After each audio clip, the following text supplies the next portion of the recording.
Main কথা হচ্ছে কি, বাংলাদেশে যদি কোনো ফেরেস্তারও অত দেন, ও দেশ চালাতে পারবো না।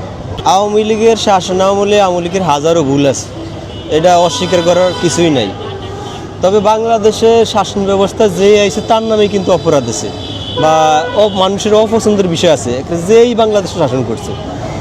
আমার বাংলাদেশের চেয়ে 116 গুণ বড় রাশিয়া। রাশিয়াতে মানুষ 14 কোটি আর বাংলাদেশে মানুষ 18 কোটি। আমার বাংলাদেশে সে 10 গুণ বড় একটা রাষ্ট্র আছে মরক্কো, ওই রাষ্ট্রের মানুষ 33 লাখ, 1 কোটিও না।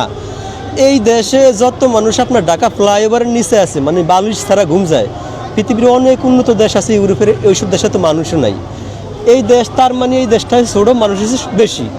এই দেশে যেই রাষ্ট্র ক্ষমতা যাইব তারই ভুল থাকবো, বুঝছেন? এখন আওয়ামী লীগ রাষ্ট্র ক্ষমতায় আসলে দীর্ঘদিন, তারও ভুল আছে, অস্বীকার করার কিছু নাই।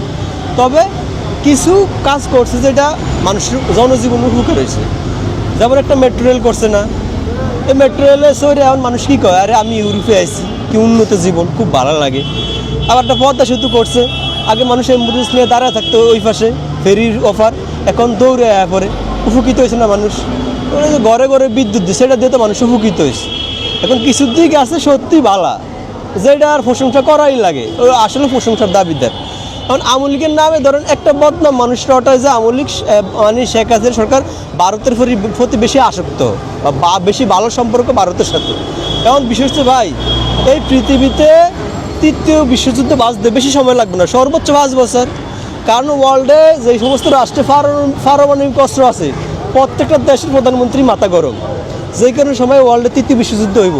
আর তৃতীয় বিশ্বযুদ্ধ হইলে প্রত্যেকটা দেশই পারমাণবিক অস্ত্র ব্যবহার করবো। ধরেন তৃতীয় বিশ্বযুদ্ধ হইলে, ধরেন যুদ্ধ বিধ্বস্ত হইলে পুরো পৃথিবীর 1/3 তো নষ্ট হয়ে যাবে পৃথিবীর।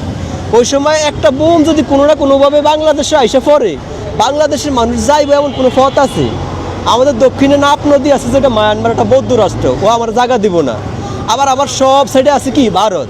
এমন একটা বোম যদি আল্লাহর হুকুমত ভুলেও বাংলাদেশে আয় পড়ে, আমরা যে কোনো জামা এই জায়গা তো নাই, আসেনি, নাই জায়গা নাই। ভারত আমার পাশে, সব সাইডই ভারত, একটু সম্পর্ক থাকতেই পারে। কিন্তু কথা হচ্ছে কি, বাংলাদেশের মানুষ এটার ওভার কিছু মনে করে। আর এই যে প্যালেস্টাইন আজকে যদি আক্রমণ করে, প্যালেস্টাইনের পাশে ইয়েমেন আছে, সৌদি আরব আছে, আপনার আফগানিস্তান, পাকিস্তান, তুর্কিস্তান, কাজাকিস্তান, যত মুসলিম দেশ আছে, ইরাক, সিরিয়া, হ্যাঁ, লেবানন, জর্ডান, সব দেশগুলা এই আপনার এই যে প্যালেস্টাইনের পাশে আছে, ওরা যাওয়ার একটা জায়গা আছে। কিন্তু বাংলাদেশের মানুষ ও একটা বোম ফেলে যে যাইবো, এমন জায়গা আল্লাহর হুকুম নাই, কই যাইব? ভারত যদি তার সীমানা বন্ধ করে যাওয়ার কোনো জায়গা আছে? আর বিশ্বযুদ্ধ হইবটা তো একদমই হাসা। তো এই পার্শ্ববর্তী দেশের সাথে সম্পর্ক ভালো থাকতেই পারে, এটা অস্বাভাবিক কিছু না। এখন আমরা কি সম্পর্ক পাকিস্তানের লয় করুন?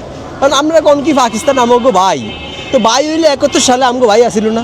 এরা কম মানুষ মারছে এই দেশও, তাহলে এটা কোন ধরনের ভাই? আমাকে যে এরা ওপেন গুলি করে মারতে পারে, এরা আবার ভাই হয় কেমনি? পাকিস্তানের ইতিহাসে এমন কোনো রেকর্ড নাই যে একজন বৌদ্ধ একজন ইহুদি মারছে। অনেক দেশের রেকর্ড আছে তারা মুসলমান টুকো মারছে, তারপর হেয়ারা ভাই হয় কেমনি? আমার এটা বুঝেই ধরে না ভাই। আমরা তো নর্মাল কাতারের লোক, আমার এটা বুঝে আসে না, বাকি আপনারা জানেন। এখন কিছু কিছু লোক হেয়ারা বলে আমগো ভাই। এখন কোন রাজনীতিতে ভুল নাই কার? বাংলাদেশের যে যুদ্ধ হয়েছে, এই যুদ্ধে জামাত ইসলামের ভুল আছে না? এই দেশের মানুষ যে সময় 11 নম্বর সিগন্যালে ডুবে মরে, ওই সময় জামাত তো মানুষের এন্ট্রিতে গেছে, মানুষের বিরুদ্ধে গেছে না? অথচ এরা হাদিস কোরআন সব জানে যে দেশের প্রয়োজনে মরলে সোয়াব। অথচ তারা কি এই বাংলাদেশের মানুষের ওভার করিয়া কোনো বিশেষ স্বার্থে পাকিস্তানের পক্ষ গেছে, তো তাকে বিশাল বড় একটা ভুল আছে না? তারপরে যে জামাত ইসলাম বড় একটা প্রোগ্রাম করলো সোহরাওয়ার্দী উদ্যানে, এত কোটি টাকা খরচ করে এত বড় একটা প্রোগ্রাম করলো, অথচ গজল গাইলো, সব করলো, কিন্তু জাতিসঙ্গীত গাইলো না। আমার মনে হয় এরা মুক্তিযুদ্ধটা মানতেই রাজি না। জাতিসঙ্গীতটা গাইলে কি হইতো? ওই তো মাসের কথার তলে পড়তেন না। এই জন্য ভাই বলি কি, বাংলাদেশের সমস্ত রাজনৈতিক দলের ভুল আছে। আমি ঠান্ডা মাথা যদি চিন্তা করেন, মানে কেউই পরিপূর্ণ শুদ্ধ না। যেমন সব দলে ঠিক আছে, মানসি ভুল আছে, কিন্তু আমাকে বিপ্লবের পরে যে এনসিপি দল গঠন হয়েছে তাকেও ভুল নাই, তারা একদমই নিষ্পাপ। কিন্তু আজ জনগণের জিজ্ঞান তো এনসিপি সম্পর্কে মানুষ বকা দিব, কারণ এনসিপি ভুল নাই। আপনি দেখেন না এনসিপির নেতা কী অবস্থা। এমন রাতারাতি যদি কেউ পরিবর্তন হয়, মানুষ তো কইবই যে আপনি টেয়া পয়সা কই পাইছেন, কইব না? কারণ আমি রিক্সা চালে আমার অবস্থা এরকম, আর পরিবর্তন হয় না।